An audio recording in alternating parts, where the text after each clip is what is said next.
Kelly and Meg, we're here at Gosford Hospital. What is this protest about?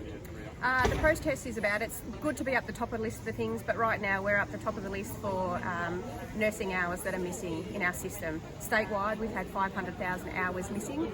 Gosford alone had 83,000 hours missing last year, over the last 4 years. Wyong's had 38,000 hours missing. That means patients are missing care every shift, every day for the past 4 years, and it's not good enough.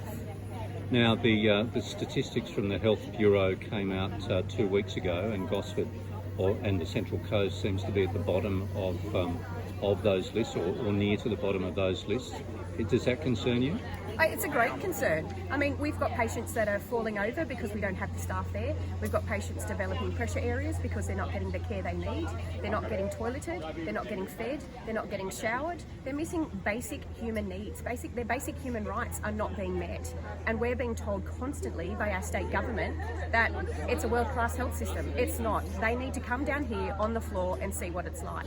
Yeah, we've been told constantly that we're coping, but we've been telling them constantly we're not coping. And we're not. It's getting really to a crucial stage now where the system is just going to implode on itself. The nurses can't continue to just provide the goodwill to support this system. There seriously is something wrong with it. It's not world class. It's not even the best in Australia. And we really need this government to step up for our community and step up for our profession.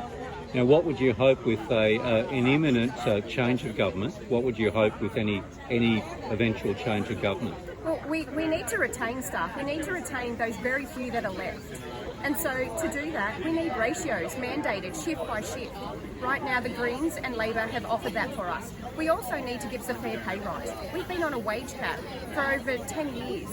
So Labor has offered to take off the wage cap, which means we'd be able to barter for a decent pay rise above 2.5%, which is what we really need. Most people are struggling with the cost of everything rising except for our pays. We just can't cope. No.